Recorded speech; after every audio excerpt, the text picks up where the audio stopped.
Hello everyone, welcome and welcome back to my channel Wonderla Amita. Hope you all are doing well. आज मैं आपके लिए लाई हूँ एक बहुत ही रिक्वेस्टेड रेसिपी जिसका नाम है पनीर कोफ्ते। जी हाँ, ये झटपट बन जाने वाले कोफ्ते की रेसिपी। साथ ही साथ मैं आपको बताऊंगी कैसे बाज़ार जैसे नान घर पे बनाएं विदाउट तंदूर के। जी हाँ, सिंपल तरीके से हम एकदम रेस्टोरेंट स्टाइल पनीर कोफ्ते और नान बनाएंगे आज, जो कि बहुत डिलीशियस बन जाते हैं।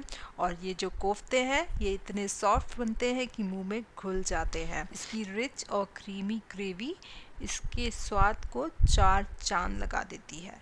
तो ये जो पनीर कोफ्ते हैं और नान, ये हम बनाना शुरू करते हैं। सबसे पहले मैंने हाफ कप पानी लिया है एक कंटेनर में। फिर मैंने 1/4 कप दूध लिया है रूम टेम्परेचर पर और इसमें ऐड कर दूंगी। मैंने हाफ कप दही लिया है एकदम फ्रेश, ध्यान रखें ज़्यादा खट्टा नहीं हो। और इसमें ऐड कर दूंगी टेबलस्पून ऑयल ले लिया है और इसमें ऐड कर दूंगी। फिर इसमें मैं पाउडर शुगर डाल दूंगी। फिर मैं इसमें 2 टेबलस्पून पाउडर शुगर डाल दूंगी। मैं इन सारी चीज़ों को अच्छे से मिक्स कर लूँगी विस्क की सहायता से। तो इसको फेंट लूँगी मैं और अच्छे से मिक्स कर लूँगी। अगर आपके पास विस्क नहीं है तो आप स्पून की सहायता से इसको अच्छे से फेंट लें। पाउडर शुगर जो है वो सारे जो लिक्विड इंग्रेडिएंट्स हैं उस अच्छे से मिक्स हो। स्टेज के बाद हम इसमें डालेंगे ड्राई इंग्रेडिएंट्स। तो ड्राई इंग्रेडिएंट्स में मैंने लिया है 2 कटोरी मैदा यानी कि रिफाइंड फ्लावर और इसमें अच्छे से मिक्स कर दूंगी। तो ये 2 कटोरी टोटल हमने मैदा ले लिया है। उसके बाद मैंने इसमें लिया है 1 कटोरी गेहूं का आटा। तो ये टोटल हमने 3 कटोरी आटा यूज़ किया है, 2 कटोरी मैदा और 1 कटोरी गेहूं का आटा। इसमें डालूंगी 1 टीस्पून बेकिंग पाउडर जो कि मैंने वीकफील्ड का यूज़ कर रही हूँ। तो ये मैंने 1 टीस्पून इसमें बेकिंग पाउडर डाल रही हूँ वीकफील्ड का। तो ये बेकिंग सोडा है या खाने वाला सोडा कह लीजिए, डॉक्टर ब्रांड का, जो कि मैं डाल रही हूँ 1/4 टीस्पून। ये अगेन मैं मेजरिंग स्पून से ले रही हूँ। तो ये मैंने 1/4 टीस्पून बेकिंग सोडा डाल दिया है। और फिर मैंने पिंक सॉल्ट ले लिया है जो कि हम लोग खाने में यूज़ करते हैं और वो एज़ पर टेस्ट डाल दूँगी मैं इसमें। आप चाहें तो आपका रेगुलर सॉल्ट ले सकते हैं, वाइट सॉल्ट। लिक्विड इंग्रेडिएंट्स हमने सब ऐड कर लिए हैं। तो इसमें हम सारी चीज़ों को अच्छे से मिक्स करेंगे।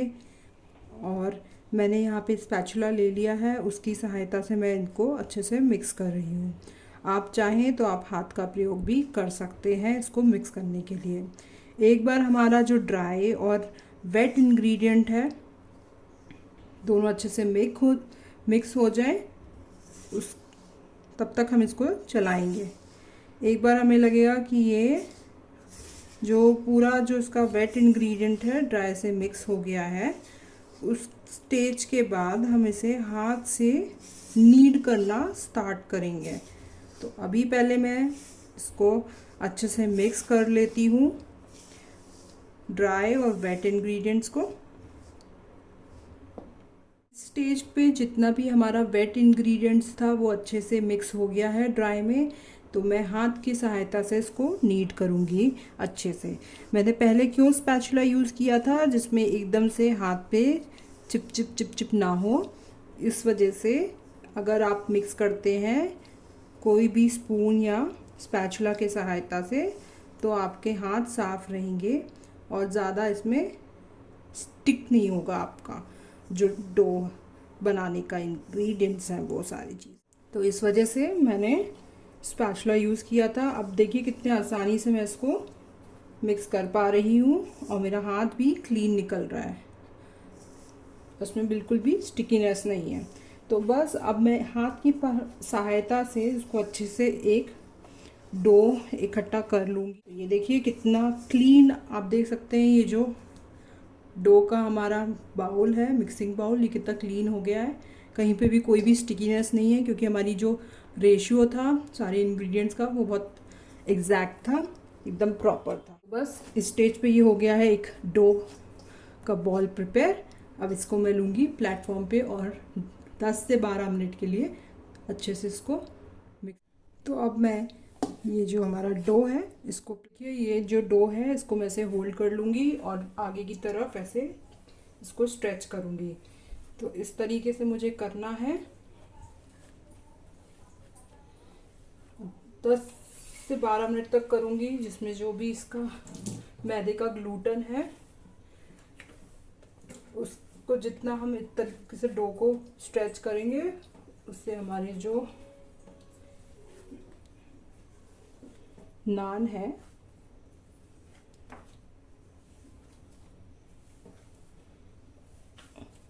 वो एकदम स्ट्रेच बनेगी।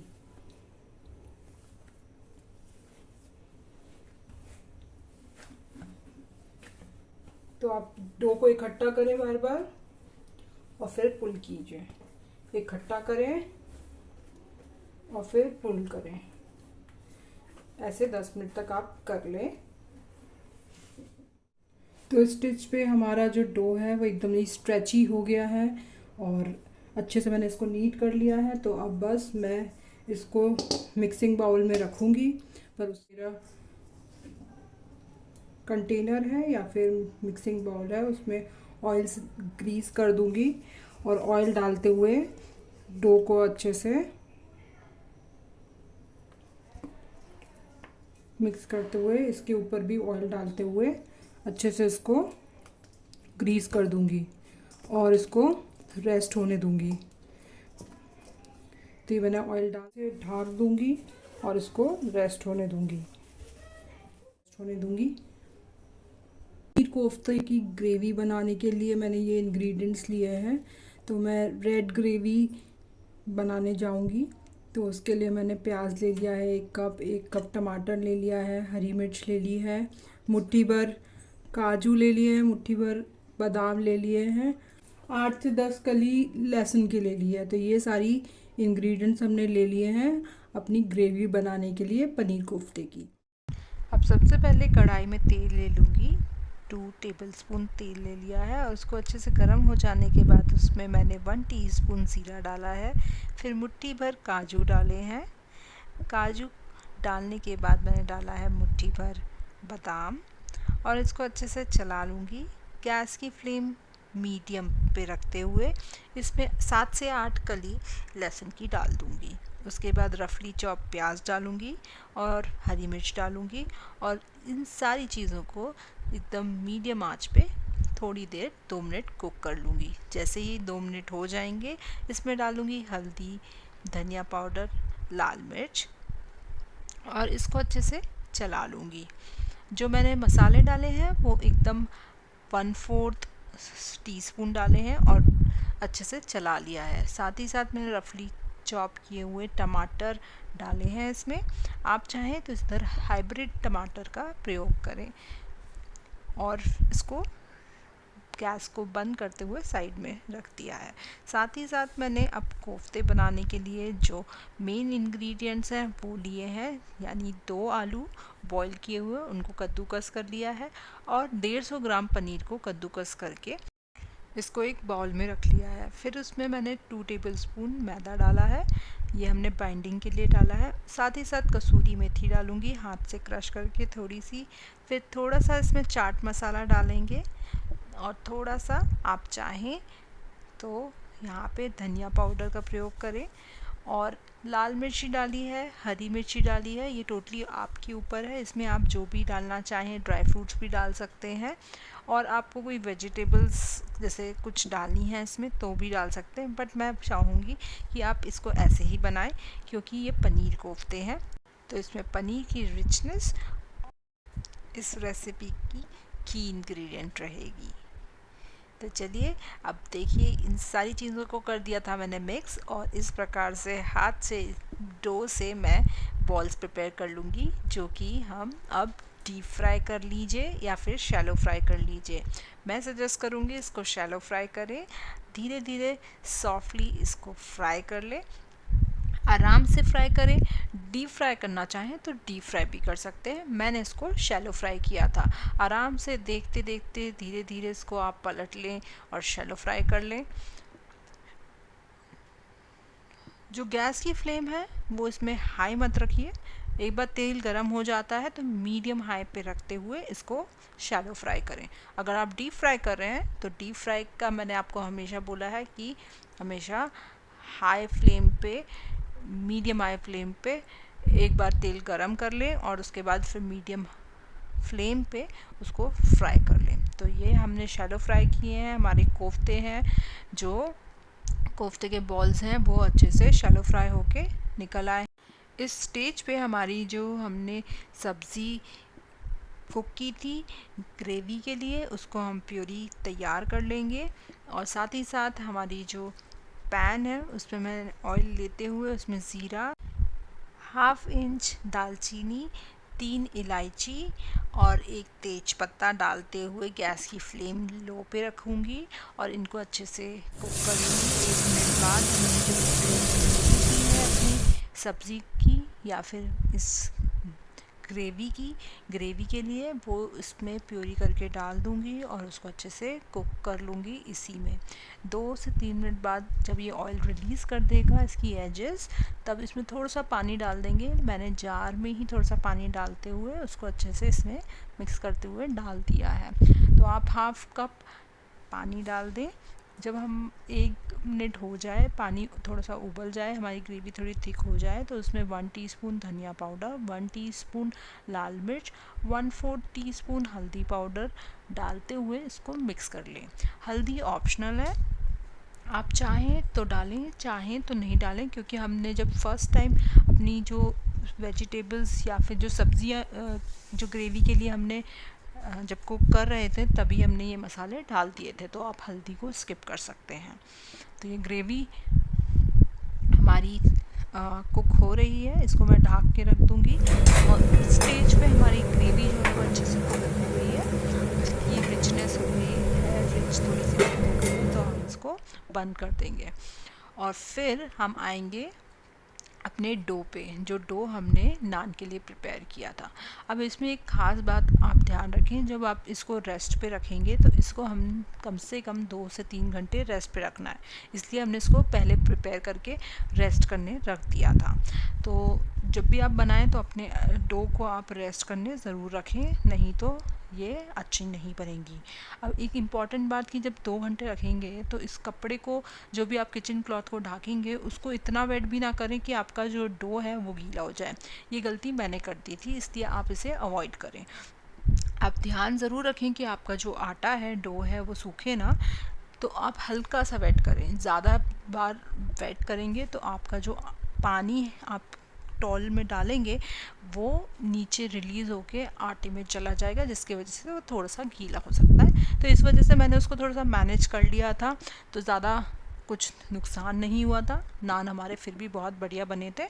तो आप देख सकते हैं हमने उसके पेड़े काट लिए थे और फिर इस प्रकार से हल्के हाथों से उसको गोल बेल लिया था पेड़े को, और फिर उसके बाद उसमें कलौंजी और धनिया लगाते हुए उसको हल्के हाथों से, रोटी की तरह हल्के हल्के हाथों से बेलना है, प्रेशर बिल्कुल नहीं लगाना है। अब इस स्टेज पे अगर आप गार्लिक नान खाना चाहें तो यहाँ पे गार्लिक की चॉप की हुई नान पे लगा सकते हैं या फिर इस रोटी पे लगा सकते हैं। अब हम नान एकदम बाज़ार स्टाइल बनाना चाह रहे हैं, इसलिए मैं आपको बता रही हूँ कि किस तरीके से उसको पुल करें उस शेप में। तो आपने गोल बेल ली है, फिर हल्के से आप देख रहे हैं कि किस तरीके से एक तरफ से उसको हल्के हल्के हाथों से आप पुल करें और दूसरे उसी के अपोजिट साइड से भी हल्के हाथों से पुल करें, क्योंकि आपको नान का शेप देना है तो आपको जो 2 साइड हैं उधर अच्छे से पुल करना पड़ेगा। और फिर उसके बाद उसके पीछे वाले साइड में आपको पानी लगाना है और ये इस तरीके से आपका जो कास्ट आयरन का तवा है उसको अच्छे से हाई फ्लेम पे गर्म हो जाने दीजिए।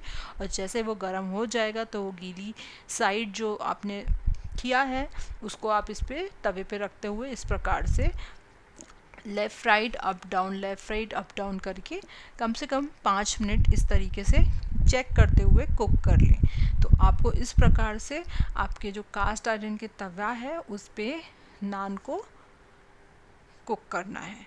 तो इस प्रकार से आप घर में बाज़ार स्टाइल नान एंजॉय कर पाएंगे। मुझे तो ये नान बहुत अच्छी बनी थी, हमारी बहुत सभी को पसंद आई थी, सबने बहुत एंजॉय की थी। एकदम फ्रेश, टेस्टी और हाइजीनिक तरीके से हमने नान बनाई थी और सब लोगों ने बहुत एंजॉय किया कोफ्ते के साथ ये नान रेसिपी। और ना ही हमें किसी प्रकार की तंदूर की ज़रूरत पड़ी। बहुत आसानी से ये घर के कास्ट आयरन तवे पे आराम से बन गई थी। तो आप भी इस तरीके से बना सकते हैं। धीरे धीरे करके आप उसे घुमाते जाएं और ध्यान रखें आप है ना एक कपड़े से भी उसको होल्ड कर सकते हैं अगर आपको पकड़ने में तकलीफ़ होती है या फिर आपको लगता है कि आपका हाथ जल सकता है। तो इस तरीके से आप खुद अपने सेफ्टी मेजर्स ले सकते हैं। तो ये देखिए एकदम क्रिस्पी अच्छे तरीके से हमारी जो नान है वो हो गई है रेडी। और इस प्रकार से आप ये इंश्योर कर सकते हैं कि जो आपकी नान है वो एकदम क्रिस्प बने, क्योंकि मोटी मोटी तो फिर वो कुलचे लगने लगते हैं। तो इस चीज़ का आप ध्यान रखें। अब हमारे जो पनीर के कोफ्ते हैं वो एकदम रेडी हैं, सुपर सॉफ्ट। अब इसमें हम पोर करेंगे अपनी जो रिच ग्रेवी है कोफ्तों की वो, और इस पे हम एकदम रिच क्रीम डाल सकते हैं। तो मैंने अमूल क्रीम डाली है, आप चाहें तो अपने घर की फ्रेश क्रीम भी डाल सकते हैं। इसमें क्रीम डाल के इसकी रिचनेस और भी बढ़ जाती है और गरम गरम नान के साथ ये इतनी डिलीशियस लगती है कि हमारे घर में सब ने इसको बहुत एंजॉय किया और बहुत पसंद किया। बहुत आसानी से ये दोनों भी रेसिपी तैयार हो गई थी, एकदम रेस्टोरेंट स्टाइल, सबको बहुत पसंद आई। मैं आशा करती हूँ कि आप भी ये पनीर कोफ्ते की रेसिपी ज़रूर ट्राई करेंगे। साथ ही साथ घर में कैसे नान बना सकते हैं ये भी आपने देख लिया है, तो इसे आप ज़रूर ट्राई करेंगे। बहुत सिंपल तरीके से बन जाती है, ना ही हमें किसी प्रकार की तंदूर की ज़रूरत होती है। तो मैं आपसे बोलना चाहूँगी कि डेफ़िनेटली ये रेसिपी आप ट्राई करें, पनीर कोफ्ते, साथ ही साथ नान की रेसिपी, और मुझे बताएं कमेंट्स में कैसी लगी आपको, या फिर आपके पास कोई क्वेश्चंस हो तो कमेंट्स में बताएं, मैं उनको रिप्लाई ज़रूर करूँगी। Thank you for watching Wonderla Amita. Please like, share and subscribe to my channel.